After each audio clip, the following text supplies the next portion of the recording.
And welcome to Week Run-Up. We're up to Division 3 and I'm here with Bevo. Bevo, how are you? G'day, Darcy. Ex-player extraordinaire of Para Hills, Walkerville and CBC. So definitely first time on the program. It's been great having you on here, mate. And we're heading to Division 3. My boys, I reckon this has been an upset. Westminster were cruising on very nicely.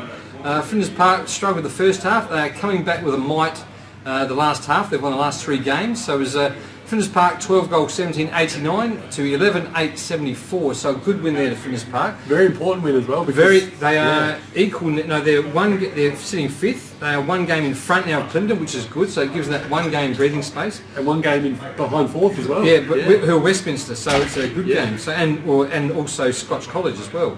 Yes. So, but very close there between 5th and 1st actually. So another competition that we've exactly. This is great for amateur league. They're all very close competitions. But yes. So a good win there at Flinders Park. As you can see, it was close. It was 3 points at quarter time. It was only 11 points at half time.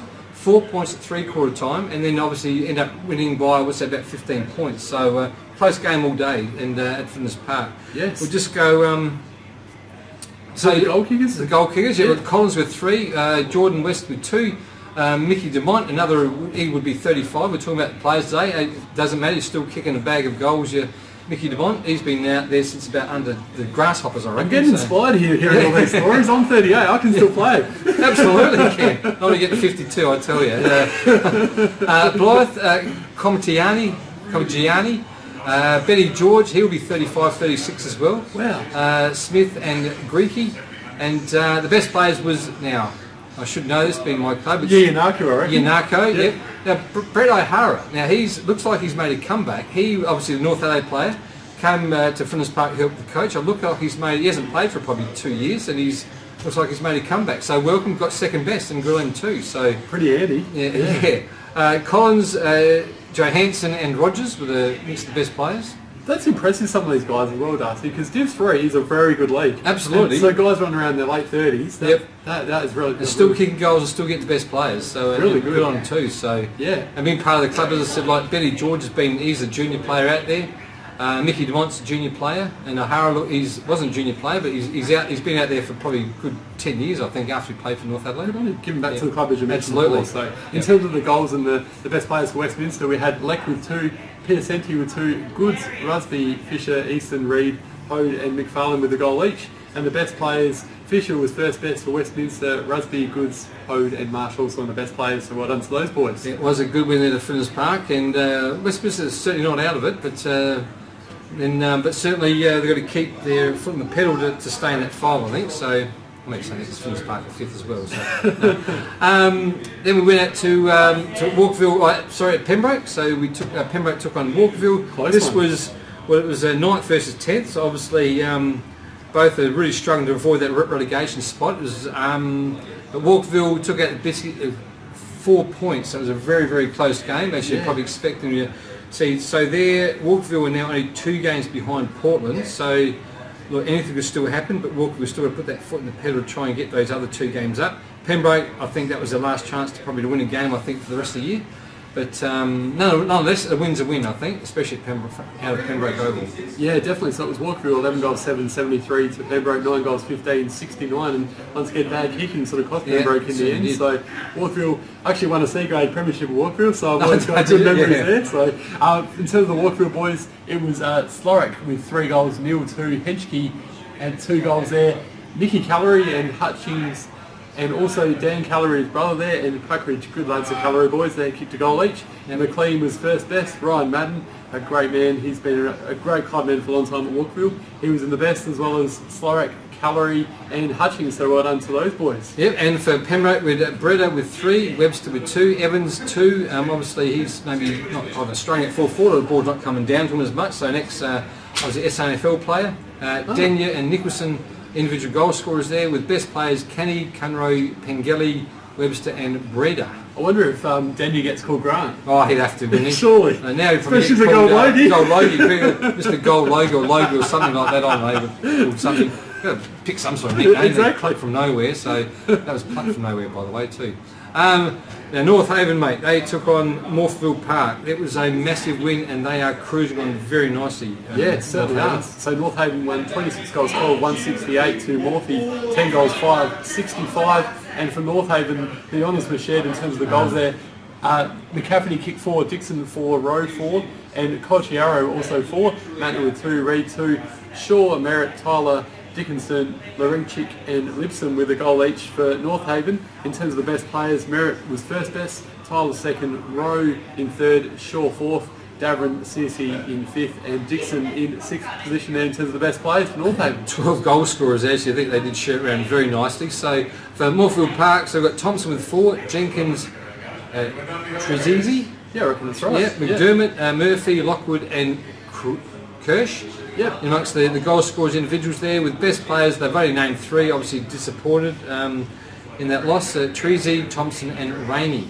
So, yeah, it's an interesting one as well, because Morphettville Park are sitting 6th and 7th respectively, in terms equal on points with Plympton, but they're actually not far behind, so that's a big loss to Morphettville Park. They're on 12 points at the moment, and 5th place is Flinders Park, only 1 game behind. Exactly. So yeah, they'll be disappointed about that loss. I'll certainly be looking to bounce back this week, Darcy. Yeah, so from Scotch who are 3rd on 8 wins, and down to Morphettville Park on 6, so that's only 2 games between 3rd and 7th, so really it's anyone's game to make the finals at the moment. Another even competition, which is great for the league. Absolutely. So where are we now? So we've got Portland and Plympton. So this was again, Portland are really struggling at the moment. They're sitting 8th. Took on Plympton, who they're 6th, but as I said, they're just only 1 game out of the 5, and it's a good win there to Plympton, was it? Yeah, that's right. So it was Plympton 20 goals 8, so a good kicking there, 28, 128 to Portland 13, 8, 86. And for the Plympton boys, Vander Hart kick 5, Schultz 5, West 2, Nelson 2, McLeod, Midden, Castrapi, Colley, Don Kersley and Deere with a goal each for Plympton. Best players were Nelson, McLeod, Holding, Kavanagh and Newell. Yep, and for Portland we've got Pryor with 4, we've got Evans with 2, Moody with 2 and Guard Gayland with 2.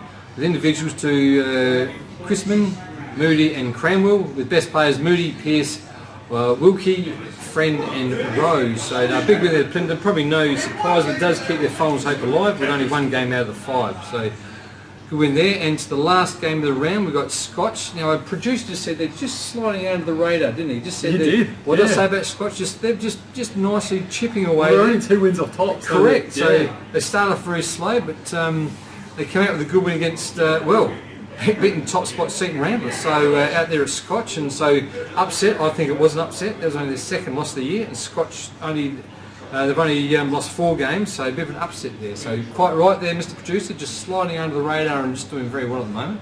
Yeah, that's right. So it was Scotchies winning 11 goals, 11, 77 to Seaton, 9 goals, 7, 61. So a 16-point there, win there too, the Scotch boys. Johnson with 5 goals, Durden, Jolly, King, Rolfe, Archie and Farrell with a goal each for Scotch. Giles was the first best for Scotch. Jolly, Johnson, Farrah and Radbone make up the best players for Scotchies. Yeah, for Seaton Ramblers, got Polanski 4, Harland also with 4, so there's 2 blokes kicking obviously nearly all their score, with Malera just the 1 goal. And best players as Wild, Tremaine, Gatt, Jasper and Harland, and we didn't see any of Harland, sorry, for those 4 goals did get the best players, but Polanski, no cookies there, but that's okay. So big upset, I'll say that was an upset actually, because obviously I think Ramblers just lost the 1 game up until last week and losing to Scotch. We're just under the radar, as our producer keeps saying. So, yes, watch out for them. Yeah, he's just quietly. Okay, in this week's games, we've got the first one is down at Kellett Reserve, Morphettville Park taking on Portland, so we've got 7th versus 8th. Morphettville Park are 2 games clear. I still think Morphettville Park will just take home the biggies in this one. Yeah, this should be a good game of footy, but I think Morphettville Park will win this one as well and bounce back. So.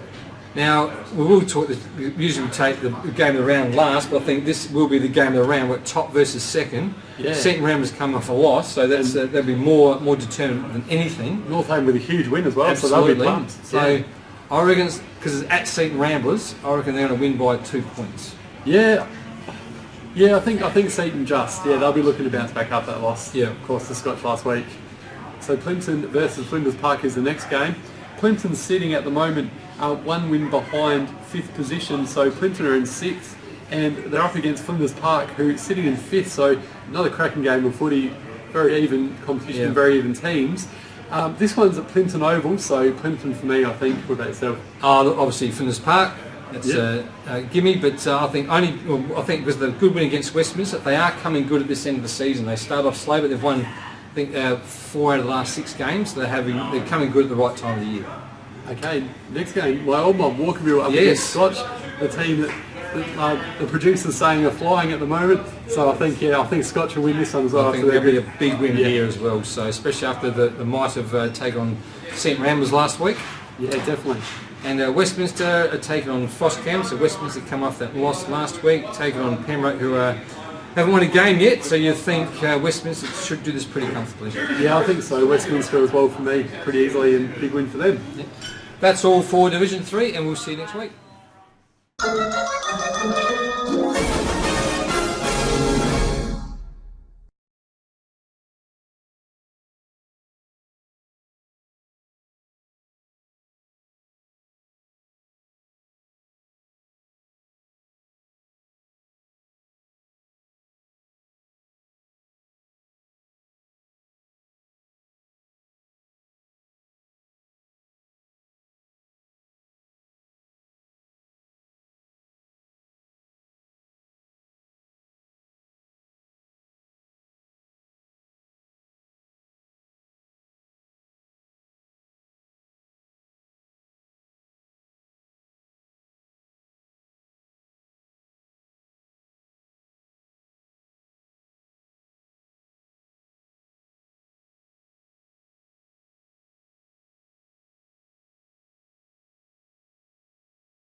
Thank you.